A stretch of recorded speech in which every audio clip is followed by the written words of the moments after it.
Fala pessoal, tudo bem? Aqui quem fala é Matheus Calado, do Calado Cast. Estamos aqui hoje com o Top Voice do LinkedIn, Fernando Blanco. Sinta-se muito bem-vindo, muito obrigado pelo teu tempo, tua disponibilidade em conversar conosco aqui. Sei que a sua agenda é super corrida, então fica à vontade para se apresentar aí para o público e a gente conversar, por favor. Oi, Matheus. É um prazer estar aqui com você e com o teu público. Muito obrigado pelo convite, fico honrado, né? E vai ser um prazer trocar ideias com vocês sobre carreira, sobre, enfim, negócios, economia, que é o que eu costumo falar no LinkedIn, em consultorias, palestras e tudo isso que eu faço, né? Eu acompanho você há bastante tempo no LinkedIn, inclusive, e eu gosto muito dos posts os quais você faz. Principalmente como você comentou, né? Economia. Eu queria primeiro, antes de tudo, entender um pouco do início da sua trajetória, né? Lá nos estudos da administração na FGV. Você poderia nos contar como é que foi a sua experiência? Quais as amizades você fez que perduraram até os dias atuais? E como a FGV te ajudou a chegar onde você está hoje, na sua carreira? Então, Matheus, a minha trajetória eu tenho 63 anos, né? Então, eu entrei na faculdade em 1981. Era outro planeta, né? Tudo era absurdamente diferente. Haviam poucas profissões, não é como hoje, que tem faculdade de 500 coisas diferentes. Naquela época, você tinha 10 carreiras para seguir. Os pais diziam que achavam que a gente devia fazer. Incrível, né? Dizer que a gente se informava pelo jornal, ah, então, assim, meus pais cismaram que eu tinha que ser engenheiro. Meus avós, que eu ia ser o primeiro engenheiro da família, eu acreditei. Mas aí eu vi que eu não gostava muito de matemática, física, química. E o que que aconteceu? Eu passei numa faculdade de engenharia, estava indo para o ponto de ônibus para pegar o ônibus, para ir para a faculdade, para fazer a matrícula, com cheque na mão. Falei, eu não vou ser engenheiro. Rasguei o cheque, voltei para casa, minha mãe quase me matou. E foi a maior decepção da vida dela. E, bom, aí eu simplesmente fazia administração porque se falava muito de economia naquela época na televisão, né? O Brasil estava numa crise econômica muito grande, nunca mais saiu da crise. E aí eu acabei entrando na FGV, que era uma faculdade. Naquela época, assim, a FGV, ela era quase que um sinônimo de administração e de economia no Brasil, porque os cálculos de inflação, de todos os dados da economia eram calculados no Instituto Brasileiro de Economia, o IBRE da FGV. Então, todo mês se falava de FGV, o índice de inflação era da FGV também, não era do IBGE, e era a grande faculdade de administração, praticamente não tinha concorrente. E era uma fortuna. Meus pais fizeram um esforço assim que mal comiam em casa para me manter lá. E eu sou um santista, estou morando em Santos de novo, né? Moleque da praia, corredor de ciclismo, de bicicleta e tal. Caí num ambiente que era super elitista, né? Meus colegas de classe, 90% era filho de empresário, filho de alto executivo. E eu era um moleque que não tinha, não encaixava naquele meio. Eles amavam finanças, eu era um cara de teoria das organizações, psicologia aplicada, sociologia, eu era um bicho grilo dentro da minha turma, né? Eu gostava do Eduardo Suplicy, que depois virou deputado muito famoso, ele era um cara muito humano, Maurício Trautenberg, um professor de sociologia que nós tínhamos lá, que era bicho grilo total, e eu queria trabalhar com RH. Isso em 1983, por aí. Mas aí acabei caindo, teve uma oportunidade de estágio, entrei no mercado financeiro e não saí mais de lá. Então, assim, a minha carreira, ela primeiro era para ser engenheiro, depois caí na GV, da GV eu queria trabalhar com pessoas, acabei caindo em finanças. Mas eu sempre fui um financista, observador da cena que estava à minha volta, né? Nunca me limitei a negócio, negócio, negócio, dinheiro, dinheiro, dinheiro. Não. Eu sempre tive equipes, logo virei gestor, né, de pessoas, muito novo. Com 24 anos eu já era supervisor, negócio meio fora do padrão da época. Então eu tinha muito mais prazer em fazer as pessoas se desenvolverem, trabalharem bem, serem felizes. E eu me divertia, o quê? Na gestão e na observação da coisa toda. Isso me foi muito útil anos depois, quando eu fiquei mais velho e tal. E hoje que eu sou professor em período integral e tal, eu digo que eu sou. Você é o quê? Eu sou um observador. E eu conto para as pessoas tudo isso que eu estou observando de um jeito didático. Exato. Eu acho a sua trajetória muito bacana, muito legal e você, de fato, ser uma pessoa extremamente humana, ainda mais no meio de finanças, né? Que é extremamente, como você mesmo comentou, muito número, negócios e número. Eu acho que o que você faz no seu LinkedIn é muito legal porque ver alguém do meio financeiro falando da forma como fala e em lugares os quais você passou é raro. Na minha concepção é raro.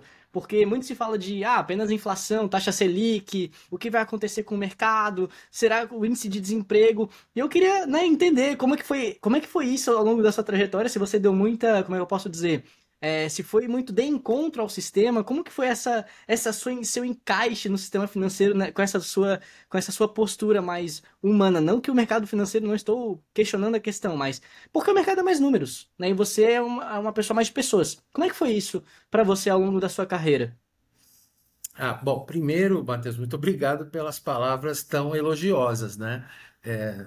Não sei se eu mereço isso tudo, mas é assim, todo mundo no início de carreira, principalmente numa carreira executiva, vamos chamar assim, ah, é mais técnico. Então, vamos lá, aos 20 anos de idade, na minha geração, hoje as coisas são um pouco diferentes, porque hoje quem está na geração de 20 anos de idade, eu tenho filhos mais jovens, um de 26 e um de 23. Eles são geração internet, né? Então, o volume de informação que as pessoas têm hoje em dia, na minha época não tinha. Você tinha que comprar um livro, fazer um curso. Hoje em dia você está no metrô e está aprendendo, né? Com uma tela na mão. Mas, enfim, eu também fui um técnico. Nos anos 90, quando eu estava nos meus 30, né? Porque eu nasci em 62, então eu fui estudar fora, né? Eu estudei na Escócia, fiz um mestrado lá, super técnico em mercado financeiro internacional, numa época que o Brasil era super fechado, não tinha nada de negócios com o exterior, mercado financeiro. Então eu voltei para o Brasil, na terra dos cegos, e eu tinha um olho. Então, assim, isso é um pouco de sorte, um pouco de eu ir atrás, né? Foi de graça, eu fui buscar uma bolsa de estudos, fui selecionado, enfim. Porque a gente tem que ter sorte também. Não é só ninguém é gênio e tudo se resolve. Não. Tem que ser inteligente, tem que ser esforçado e tem que ter sorte. Eu nunca negligencio a sorte na minha vida. Mas naqueles anos 90 que o Brasil se internacionalizou e teve crise que não acabou mais. Teve a crise do México, a crise da Ásia, a crise da Rússia, a própria crise do Brasil em 99, depois teve a crise da Argentina, depois teve a primeira eleição do Lula, onde aqui no Brasil teve uma conflagração, porque se achava que o cara ia destruir o Brasil. Pelo contrário, foi a fase mais bem sucedida que o Brasil teve, foi nos dois governos dele lá. E eu trabalhava num banco que nós lá, os diretores todos, a gente achava que ele não ia acabar com o Brasil e de fato não acabou. Então teve um componente de análise, um componente de sorte e tivemos muito sucesso naquela época, tal, mas era uma época também que eu fui deixando de ser tão técnico e começando a ser mais humano. Mas assim, não é que eu, como é que eu vou dizer? Não é que eu estava espiritualmente mais superior. Não, a minha primeiro contato com o lado humano foi por uma mera conclusão de que é o seguinte: eu cansei de ver na minha carreira até então, né? Tinha uns 10 anos de carreira, mais ou menos assim, aquele diretor, aquele vice-presidente, aquele cara, que ele continuava sabendo mais. Olha o que eu vou falar. Os caras mais velhos, antigamente, sabiam mais porque eles tinham vivido mais. Porque o único jeito de tu obter informação era viver. Não tinha internet. Hoje em dia, um cara de 25, ele pode saber mais do que eu, porque ele se aprofundou naquele troço e, e rapidamente capturou um volume de informação que eu não tenho. Quando eu me tornei diretor, a internet estava engatinhando, engatinhando. Mas mesmo assim, eu percebia, por exemplo, eu tinha uma equipe de analistas, na época, 20 analistas. dois, três gerentes, enfim. Falei, porra, é o meu ou é o teu que tá tocando? Pode seguir. Era o meu. A gente faz Ah, esse tá, cortezinho aqui. tá bom. Então, o que que aconteceu? Era um tempo em que eu pensei assim, caramba, será que eu vou saber mais das empresas do que os meus 20 caras? Não, cada um deles vai saber mais. Qual é o meu papel? Meu papel é estimulá-los a irem mais fundo, pesquisarem mais, trocar informação entre eles. Foi o papel do líder. Eu era um cara de 32 anos de idade, um moleque. Naquela época, eu tinha pouquíssima experiência, né? Pouquíssima volume de informação, porque você tinha que ficar velho mesmo para aprender. Mas eu tive essa sacada e não parei mais. Então, eu fui me tornando generalista muito jovem, um observador de como as pessoas funcionavam, que tipo de estímulo eu tinha que dar para a Maricota, que tipo de estímulo eu tinha que dar para o Zezinho, porque eu logo aprendi também que as pessoas eram diferentes.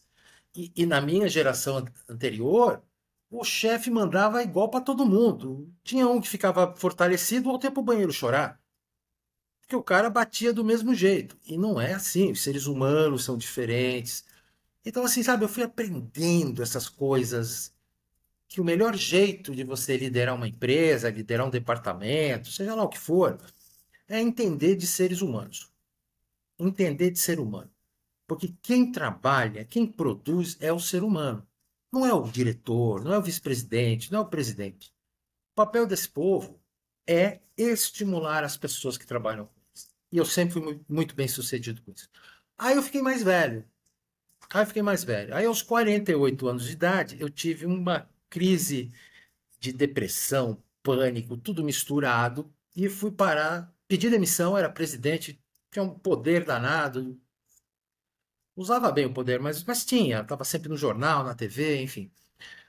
E fui para casa, deprê. Tinha dinheiro e tal.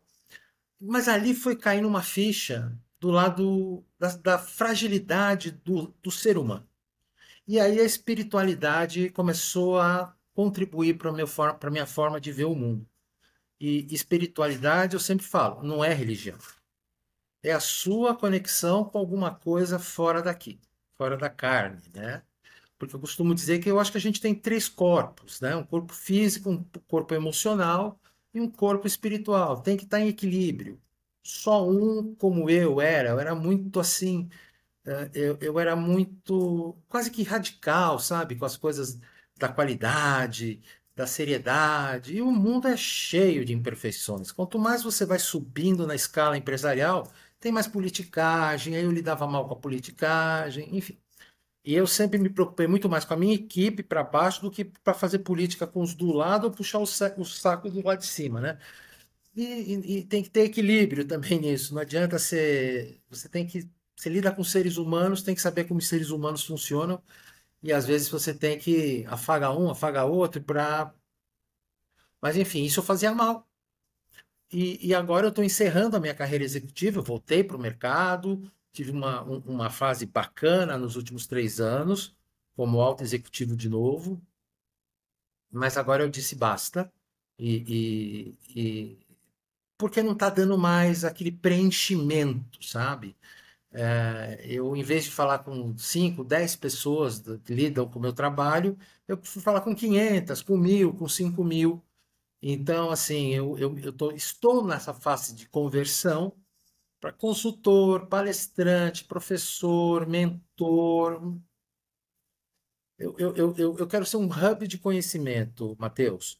Não só o meu, que eu aprendi, mas tudo aquilo que eu capturo à minha volta, trago pessoas juntos, e aí nós vamos ajudar a carreira das pessoas, ajudar as empresas, cliente pessoa física, cliente pessoa jurídica, porque a vida está muito difícil, você sabe, todos que estão aqui assistindo sabem, né? A vida está muito difícil. Ela, assim, muita gente, os mais velhos principalmente, são muito críticos às gerações mais novas. Ai, Sim, mimimi, ai, geração Z, não sei o quê. Olha, eu não, eu me recuso a fazer essas comparações. O que eu posso dizer é que o trabalho hoje é muito mais desgastante, exaustivo do que era há 40 anos atrás. Você, pô, tem certeza? Tem.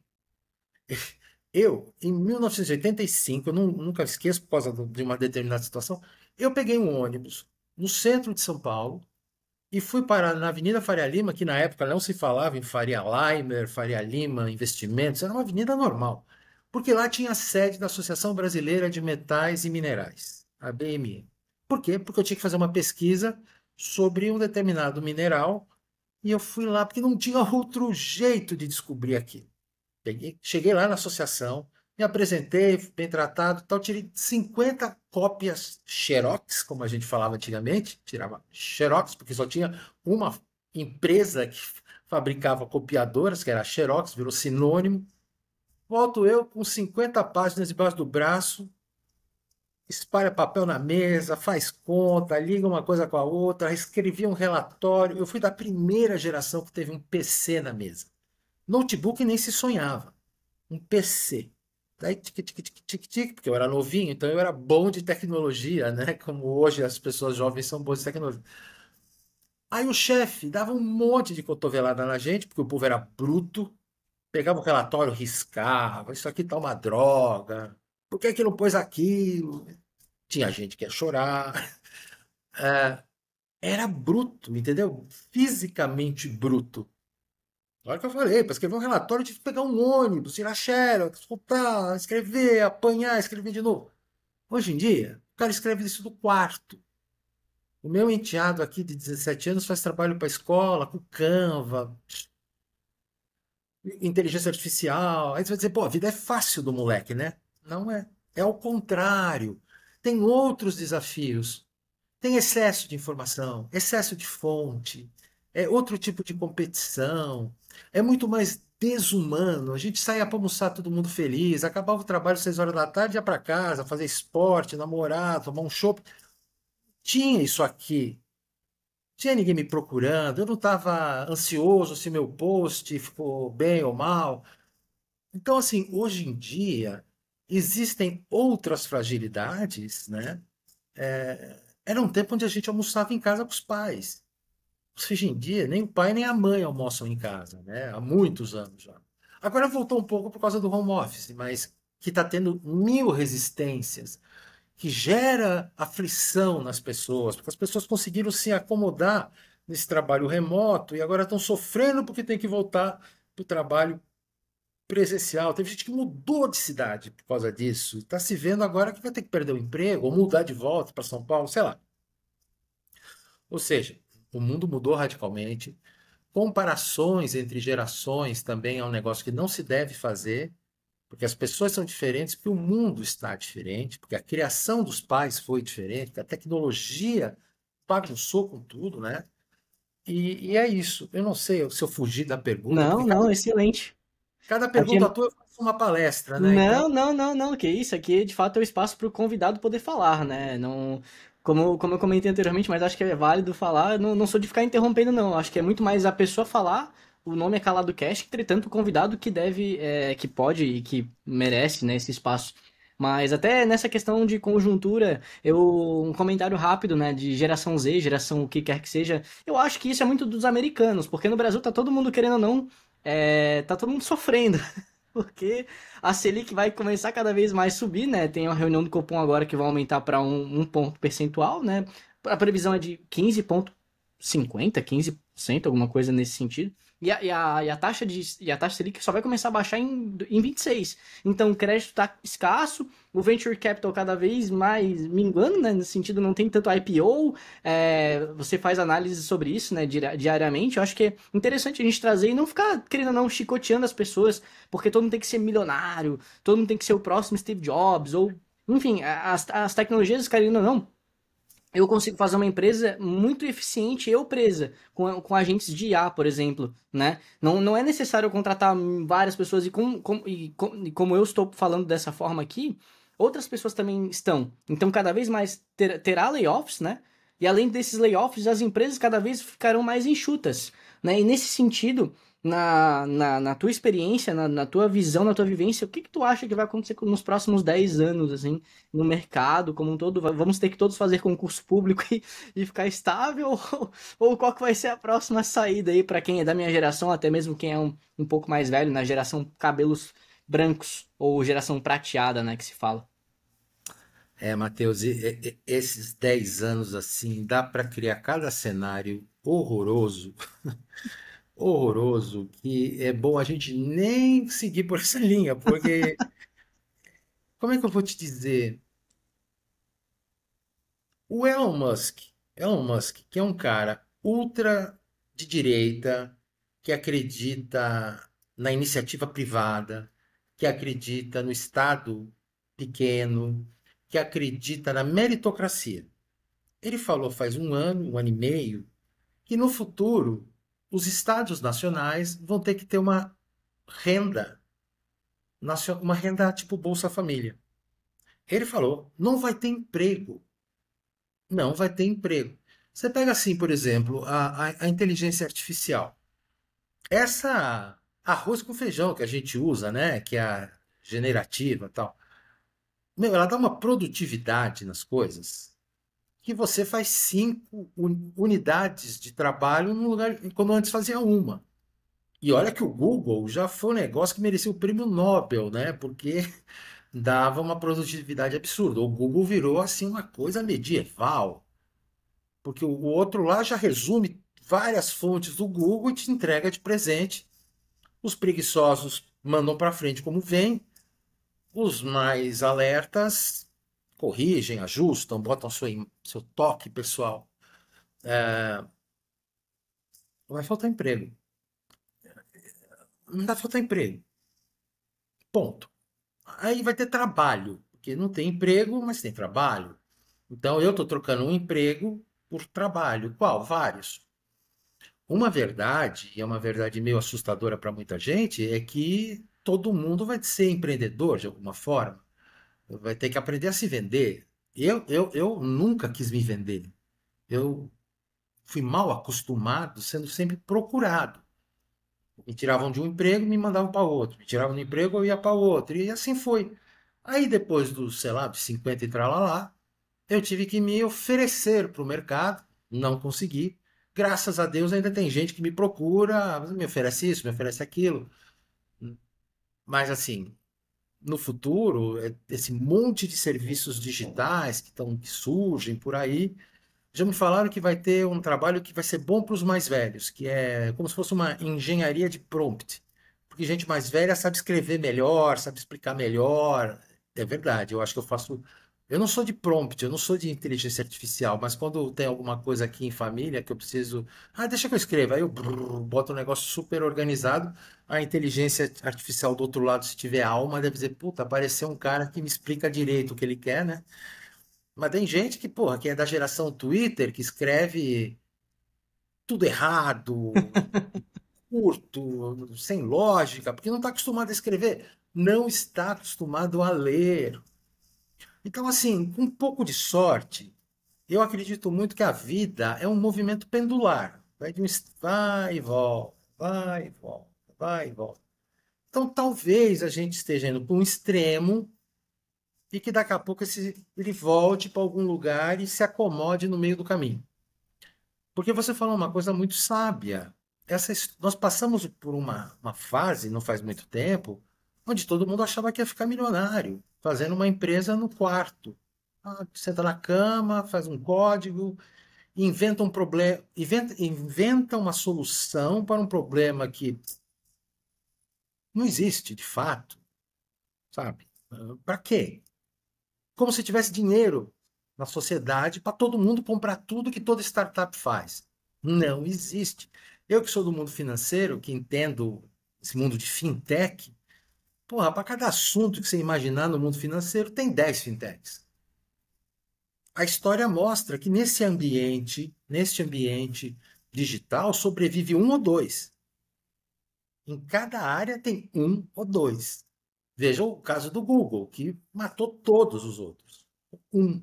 Veja o caso do Uber, matou todo mundo. Veja o caso da Netflix. Os grandes estúdios criaram, né? o canal Disney, o canal Disney, eu achava que eles iam destruir a Netflix. Eles estão sendo destruídos.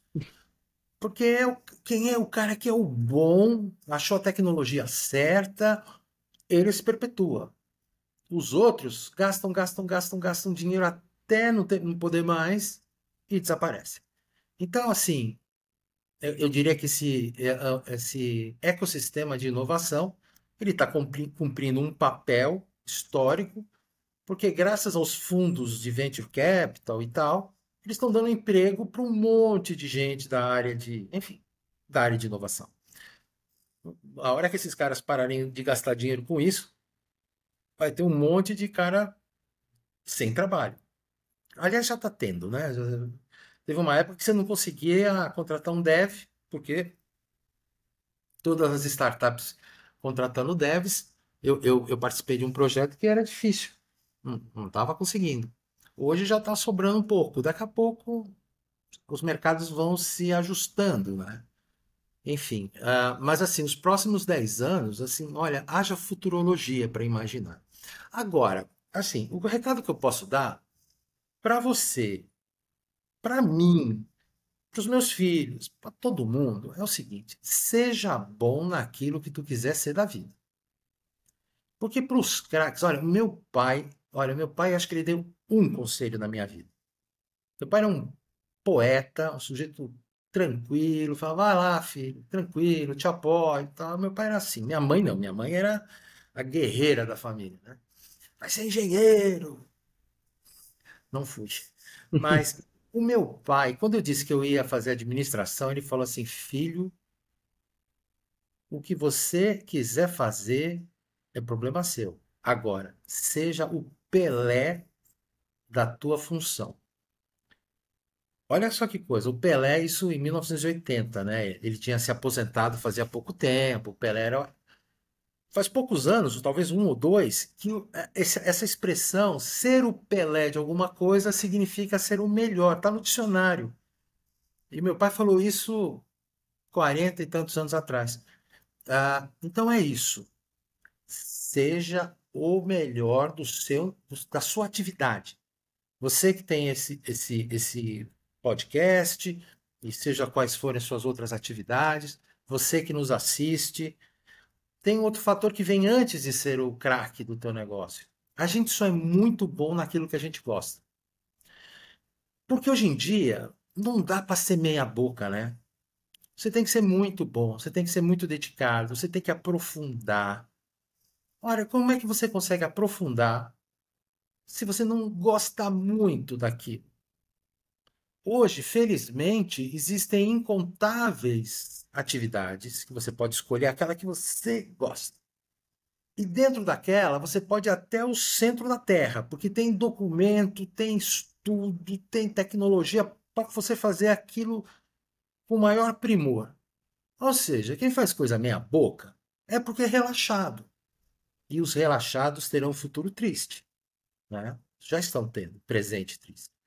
Então, assim, o conceito de emprego mudou muito. Pouca gente hoje tem tolerância a ficar no escritório com aquela ladainha, aquela coisa chata, assim. Porque, assim, eu sinto muita falta de dinamismo nas empresas. Então, assim, ou você tem gente mole, sem vontade, fazendo aquele arroz com feijão. Aí você tem uns que são muito acelerados, e esses muito acelerados, se não recebem de volta, eles caem doentes. Ou eles vão, por exemplo, empreender, digamos assim, né? Outro, exato, boa. Tem os que vão empreender, ou porque tem dinheiro, conhece alguém que tem dinheiro, ou caem doentes porque se frustram. Então, a frustração no trabalho hoje é incomparavelmente maior do que era na minha época, onde os caras batiam de cinta na gente, né? É difícil imaginar, mas, porra, né? Voltamos àquela história.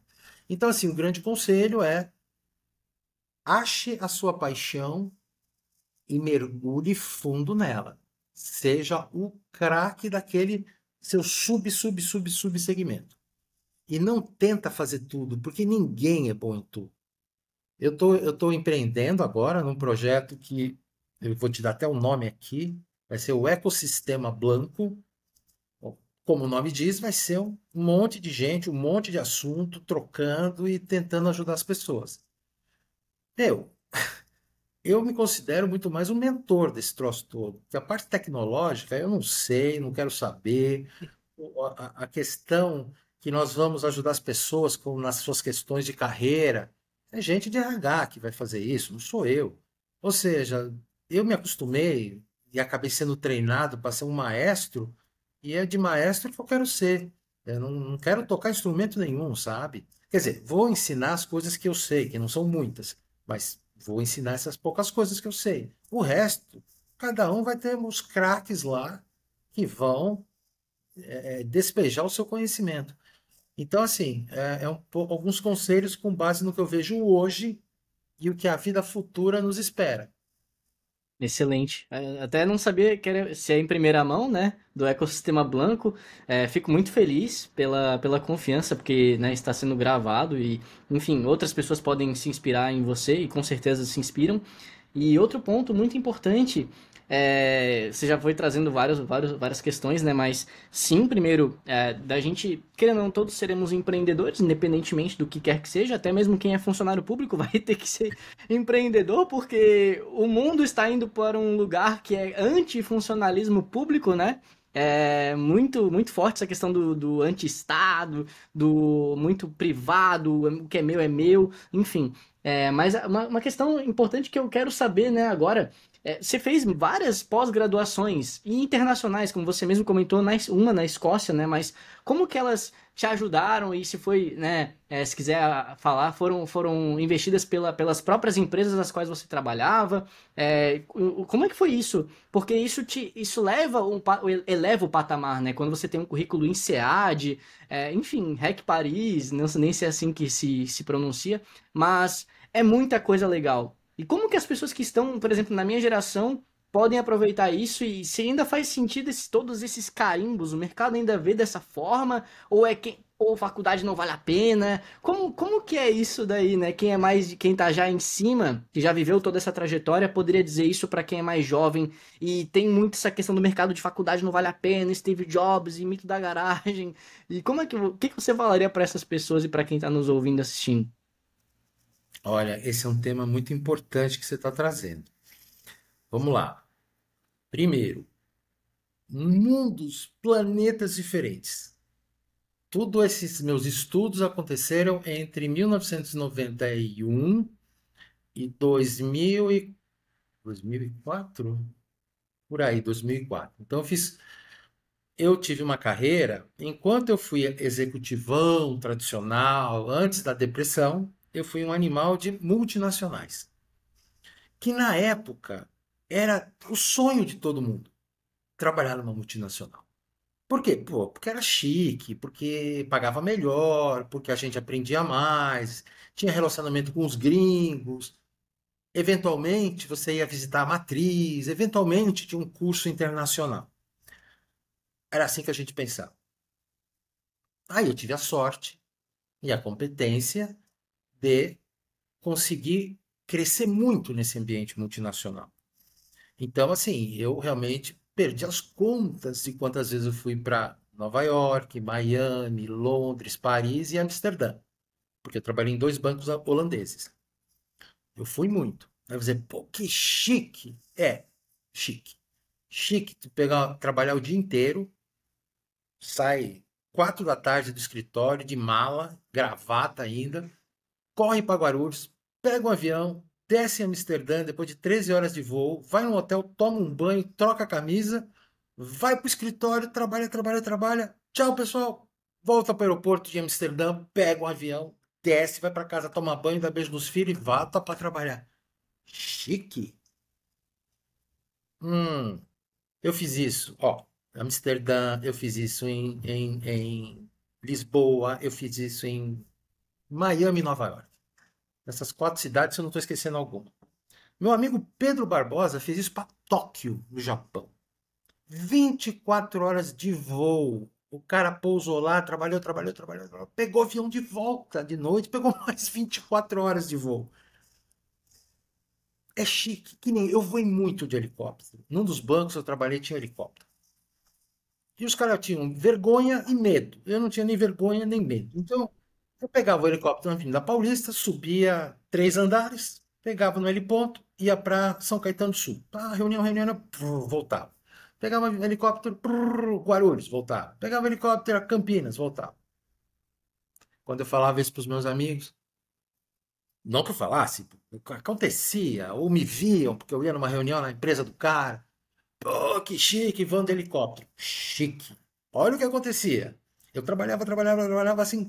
Quando eu escutava o rotor do helicóptero, eu subia. Entrava no helicóptero, 15 minutos estava na reunião, trabalhava, entrava no helicóptero, descia, trabalhava. Nem o prazer eu podia me dar o luxo de ir no carro de óculos escuros, fechar o olho e dormir até chegar. Não, eu trabalhava muito mais. Ou seja, a carreira executiva daqueles tempos, hoje mudou um pouco, mas era de espremer, entendeu? Bom, vantagens. Eu te falei, era um tempo que não tinha internet. Meu, quando você ganhava um curso no exterior e que você pegava a última tecnologia, o último desenvolvimento daquele tema, porra, você voltava com o cérebro dobrado de tamanho, né?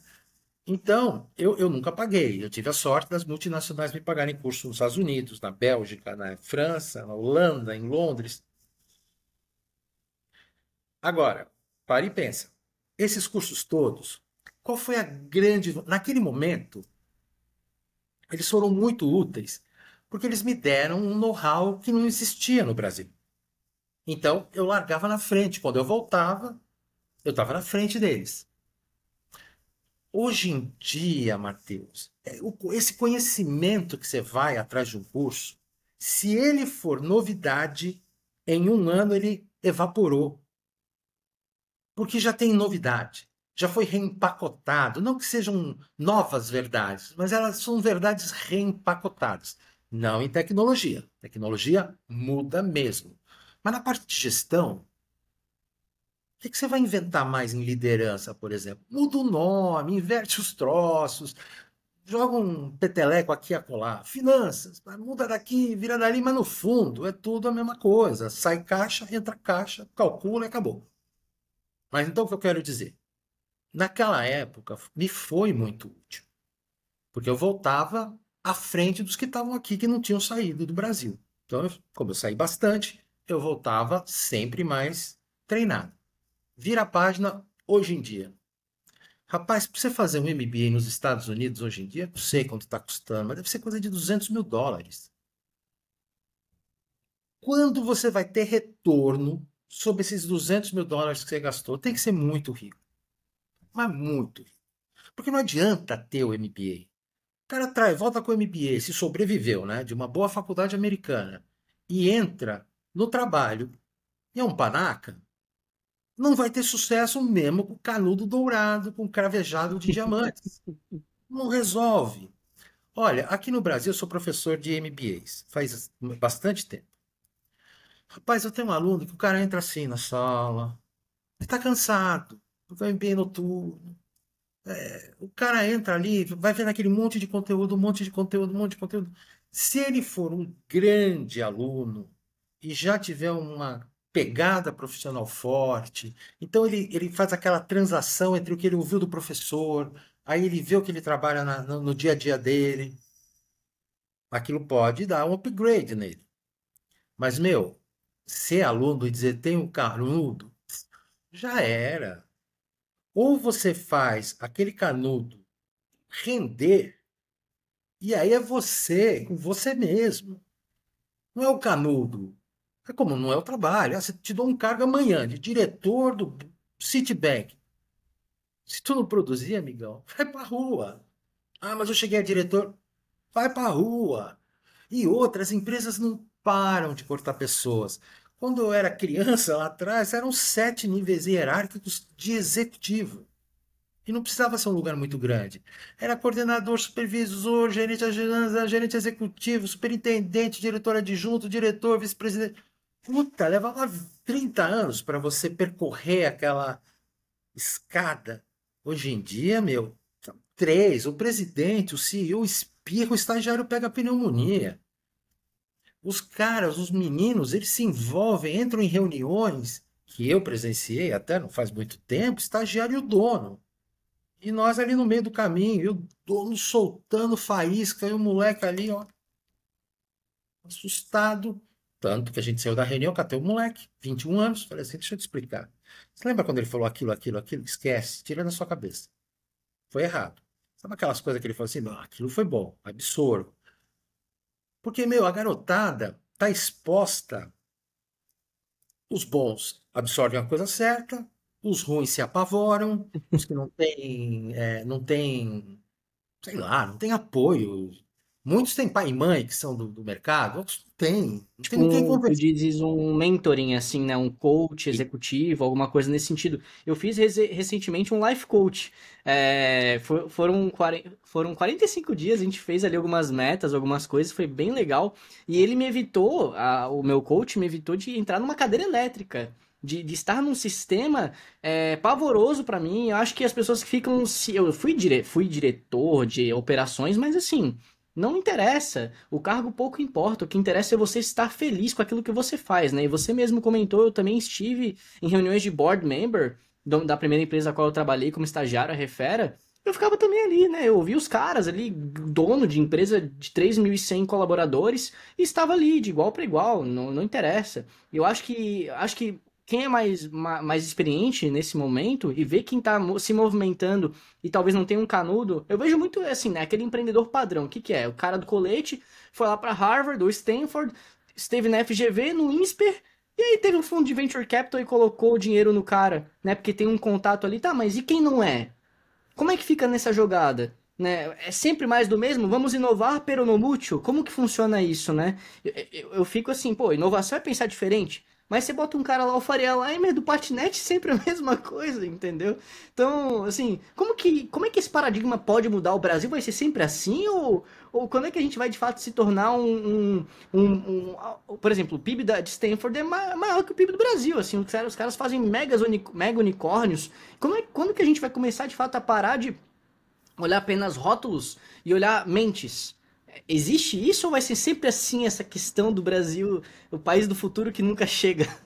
Pode parecer uma questão mais dark, digamos assim, mas eu quero aproveitar o tempo aqui. Pô, seu tempo é super precioso para ouvir, também absorver e aprender com você. Olha, Matheus, você falou uma coisa muito importante. Primeiro, deixa eu só retornar a uma resposta que eu não te dei. É a questão da faculdade. Então, assim, tem gente que fala, não precisa de faculdade, não precisa de faculdade. Olha só, gente, para cada Steve Jobs que não acabou a faculdade, para cada Mark Zuckerberg que não acabou a faculdade e deram muito certo, tem 1 bilhão de seres humanos que sem a faculdade estão morrendo de fome. Então, assim, olha, você que está me assistindo aí, se você é tão inteligente como o Mark Zuckerberg, larga a faculdade, tudo bem. Espero que você seja tão inteligente quanto ele. E mais, bem conectado, porque estava em Harvard. Não é que ele estava na faculdade da Vila Abobrinha, e aí ele mais dois pobres fizeram o Facebook. Não, era ele mais um monte de cara rico ali que estava junto com ele, inclusive um brasileiro, né? É que senão ele não tinha pobre. Era gente de inteligência superior, porque senão não entra em Harvard. Entendeu? Assim, os caras fazem umas romantizações criminosas. Criminosas. A gente sabe que não adianta fazer uma faculdade fraca e você entra lá com o cérebro desligado e sai com o cérebro desligado, que aquele canudo realmente. Para dizer que ele não serve para nada, hoje em dia, até para se você vai num concurso público para ser servente, você precisa de ter um curso superior. Então, o canudo, por mais fuleiro que seja, vai servir para você ser servente. Agora, para mais nada. Porque o cara que é uma pessoa que está intelectualmente, culturalmente despreparado, vai fazer o que da vida? Balconista, né? E o e-commerce está matando os balcões também. Mas, enfim, então tem que fazer faculdade sim. E tem que fazer direito. Bem feita. Tem que prestar atenção no que o professor fala, tem que estudar, tem que, sabe, não vai achar que só porque tem um canudo. Não. É o que eu sempre fiz. E isso foi uma virtude minha naquela época. Meu, eu tudo que eu aprendia na faculdade, eu vinha no caminho, eu andava um monte para chegar na República de Estudantes onde eu morava. Meu, eu vinha olhando as placas na rua, eu via o que desaparecia, ah, abre um banco novo aqui, por que será? Pensava. Eu te falei que eu sou um observador profissional. Eu observava já naquela época. Então, assim, se você seja a aula mais fuleira da sua faculdade, se no dia seguinte, no seu trabalho, no caminho de casa, você se conectar com o que está acontecendo, ver televisão, ver as notícias e ver como é que elas ligam com as matérias que você está tendo na faculdade, com aula de economia, com aula de finanças, você vai sair melhor. Vai sair com mais musculatura intelectual, com mais cultura para ter o quê? Argumento, para ter repertório. Tem pessoas que você conversa, você parece estar falando com um símio, né? O cara pega uma banana e vai comer, porque não sabe nada. Não tem argumento. Eu vejo no LinkedIn, né? Eu escrevo coisa com coisa, sem falsa modéstia. O meu texto tem pé e cabeça. O cara faz um comentário que você fica assim, Jesus amado, ele não tem vergonha do que ele está escrevendo, sabe? Isso é um outro problema. As pessoas perderam a vergonha de ter vergonha. Eu sou de uma geração que, porra, tem uma puta vergonha na cara de escrever uma bobagem, falar uma besteira e passar vergonha. Hoje em dia as pessoas parecem que não estão nem aí, né? Mas enfim, voltando ao teu ponto, olha, o Brasil é um país de alta concentração. É muito pouca gente no alto da pirâmide. E esse alto da pirâmide, ele tá, vamos lá, ele começou naquele corredorzinho Faria Lima, Itaim, Vila Olímpia, São Paulo. Aí vocês aí em Floripa e a turma de Recife, do Porto Digital, criaram dois megapolos de tecnologia que foi bárbaro, descentralizou. Então a tecnologia no Brasil não é mais só São Paulo, mas mercado financeiro é. Mercado financeiro é. Meio que sempre foi também, né? Mas hoje então é 99% está aqui. Ah, e quando eu falo 99, não é exagerando para fazer um gênero. Não, é 99, 98,5, 99,5, por aí. O resto tem umas pitracas espalhadas. Mas, e aí, essa turma que está na Faria Lima, barra Vila Olímpia, é INSPER, é GV, um ou outro da USP, porque a USP é o pessoal mais alternativo, é ITA, né? É o pessoal das faculdades super de ponta. E a maioria das pessoas que entram nas faculdades de ponta são pessoas que vêm de um berço que tem grana. Eu era exceção. Eu era o duro da sala. Tinha aí mais três, dos 150. E a gente, obviamente, ficava junto, porque a gente não tinha nem assunto dos ricos da sala. O cara, meu, ah, fui para Campos do Jordão, na casa do meu amigo, ah, fui pro Aras, não sei o que, eu não sabia nem o que era Aras. Eu, moleque de praia, Aras, não, eu ficava ouvindo para ver se. Ah, negócio de cavalo. Porra, cavalo. Cavalo é de Velho Oeste, filme de cowboy. Aí os caras andavam a cavalo, eu achava aquilo estranho, né? Porque eu andava de bicicleta na praia de Santos. Parece piada, cara, mas é verdade.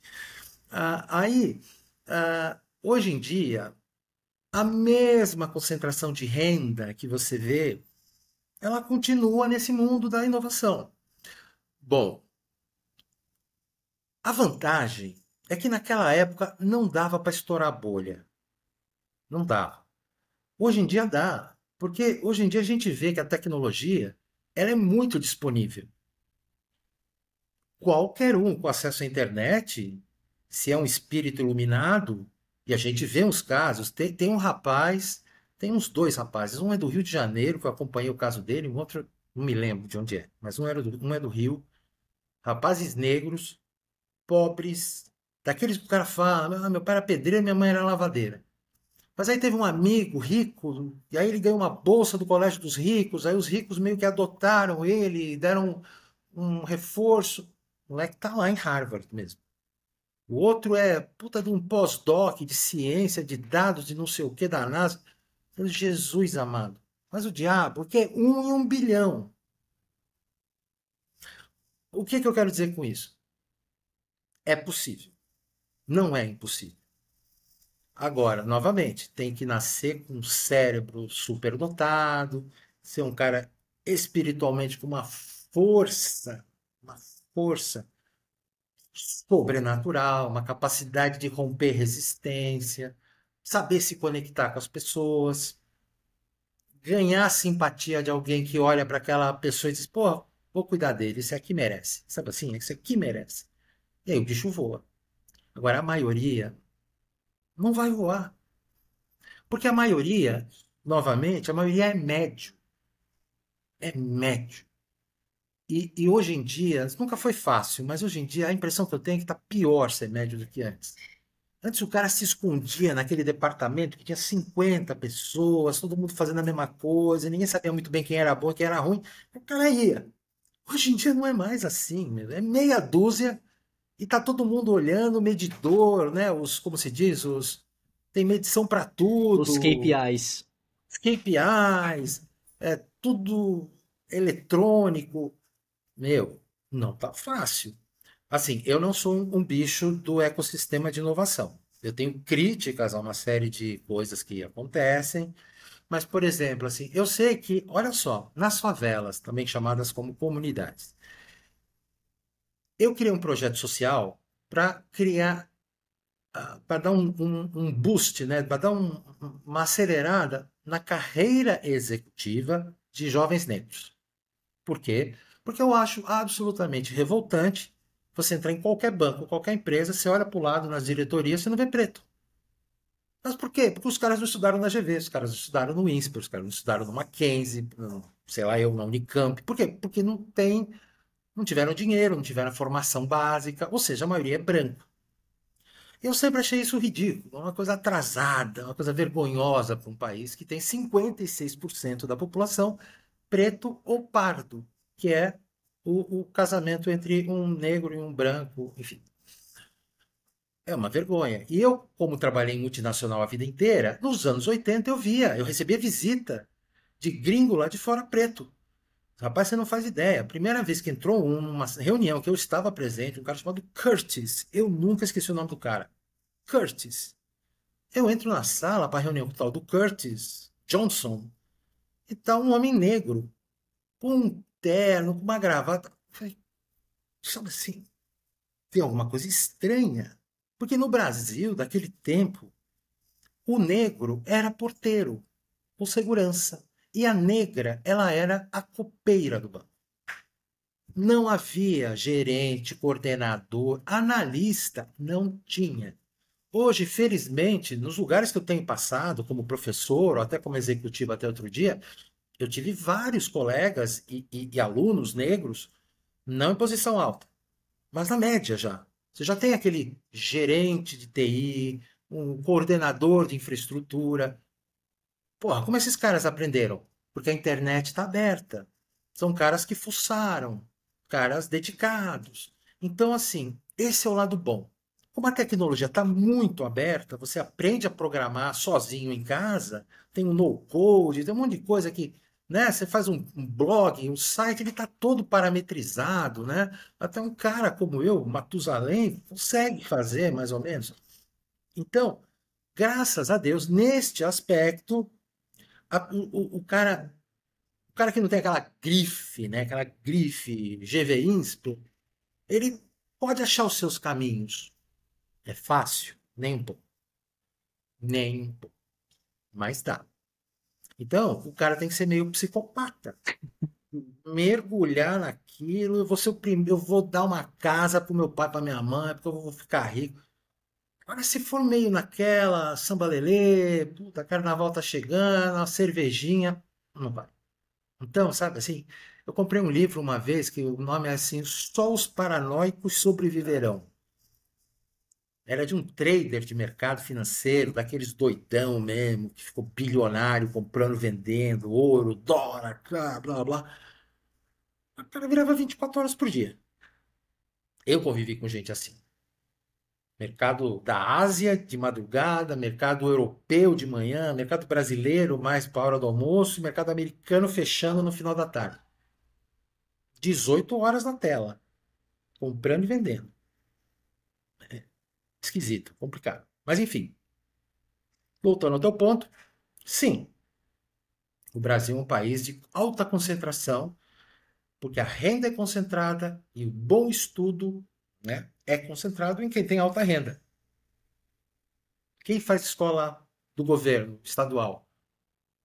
Nós temos uma exceção maravilhosa que é o Ceará. O Ceará, salvo engano, um dos maiores fornecedores, né, de alunos do ITA, que é uma das 3 faculdades mais difíceis de se entrar no Brasil e forma engenheiros sensacionais, enfim, profissionais de tecnologia. Tanto é que o ITA abriu uma filial no Ceará. Para e pensa. Isso tinha que ser em todo o estado. Se eu sou governador de São Paulo, eu ia lá no Ceará, ficava uma semana lá aprendendo. O que vocês fazem aqui de fazer igual aqui? É o jeito de tirar esse país do atraso, né? É, eu ensino, é educação, mas lá de baixo. Porque quando os caras vêm estragados de baixo, não adianta você pegar e falar, vou te dar o melhor ensino médio. O cara não sobrevive. Não sobrevive.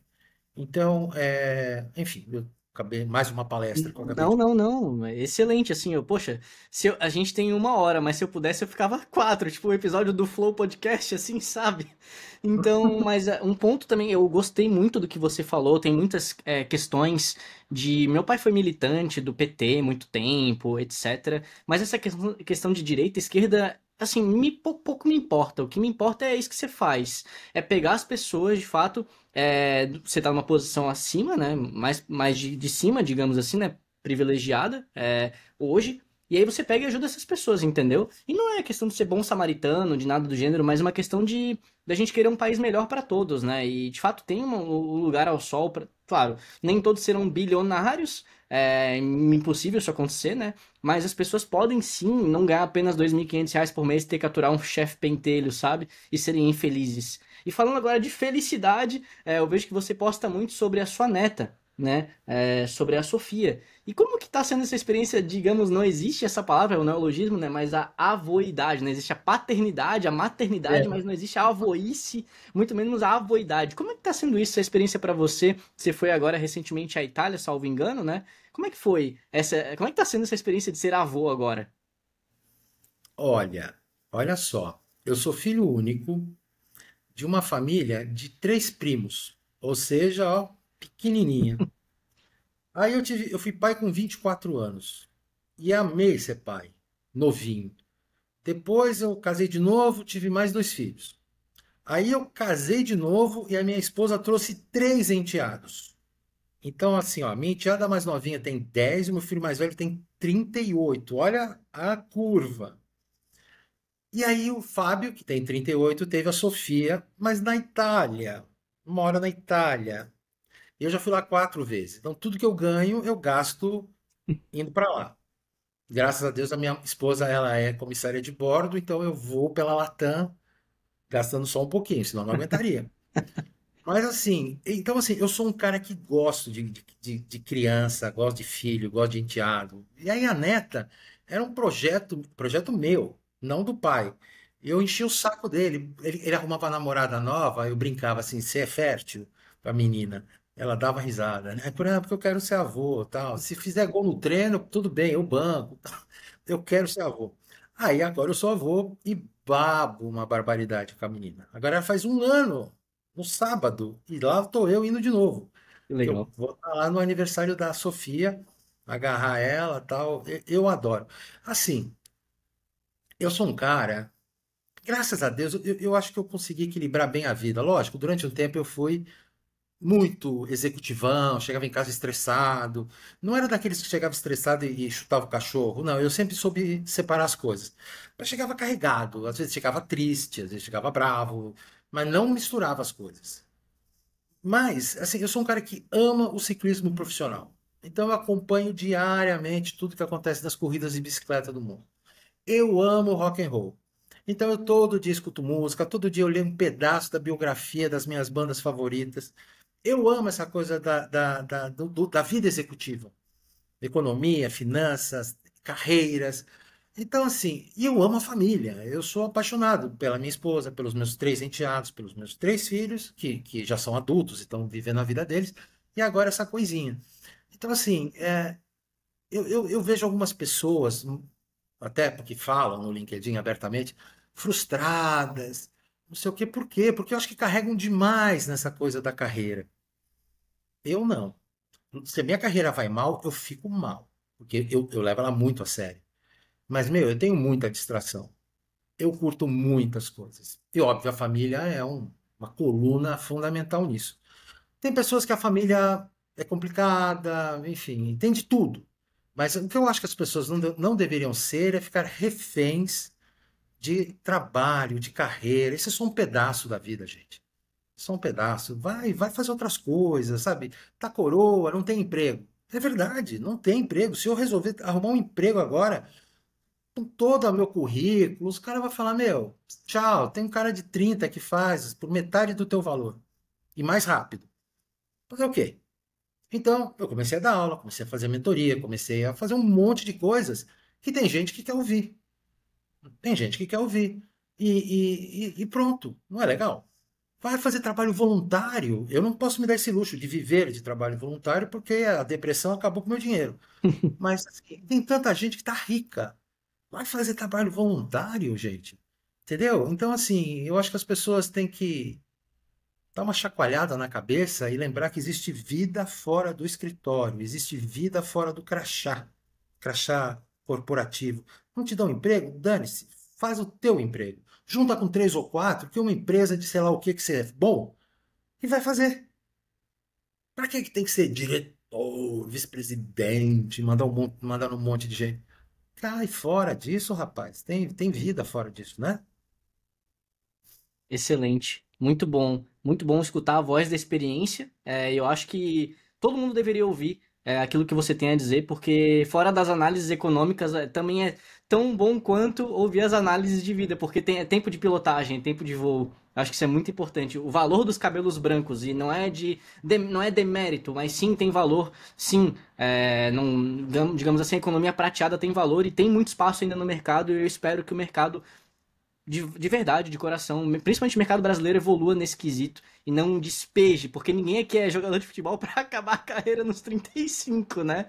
A gente Pois é. precisa continuar vivendo e se alimentando e vivendo, né? De fato, a vida é fora do corporativo, mas estamos chegando nos momentos finais, mas eu queria ouvir de você, em quais redes sociais você é mais ativo? Acho que o LinkedIn é o principal, mas se há outras e se você responde rápido. A minha experiência é que sim, você responde rápido, independentemente de ter um monte de seguidor e um monte de gente falando contigo. Não, assim, eu sou um LinkedIniano, né, que em algum momento vai precisar migrar como chama aquele outro? TikTok? Instagram? Não, Instagram. Instagram? Porque é bem popular o Instagram, né? Mas assim, hoje eu sou um LinkedIniano. E sabe por que eu respondo rápido? Porque eu valorizo demais, demais para quem me dá atenção, para quem me valoriza. Então, assim, eu vejo um monte de top voice por aí que não responde que os comentários dos outros, que botam um valeu, isso aí, tudo junto. Pô, o cara se deu o trabalho de escrever 5 linhas, comentando, dando ideia, eu vou responder isso? Não. Então, assim, eu valorizo demais. Você está perdendo, está investindo seu tempo em mim. O mínimo que eu posso fazer é te dar atenção de volta. Uma atenção qualificada, né? E assim a gente tem se falado e estamos aqui agora.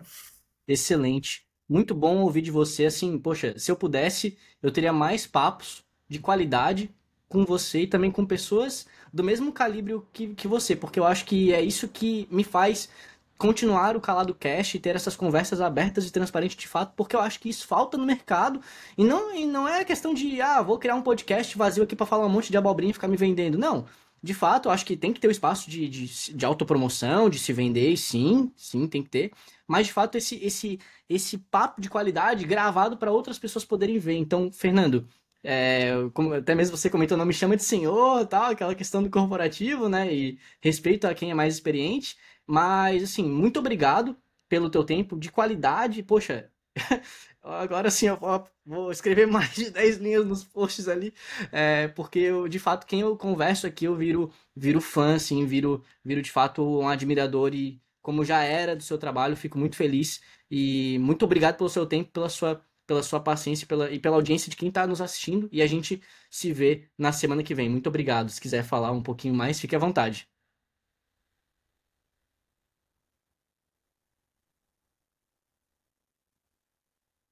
Muito obrigado. Até breve.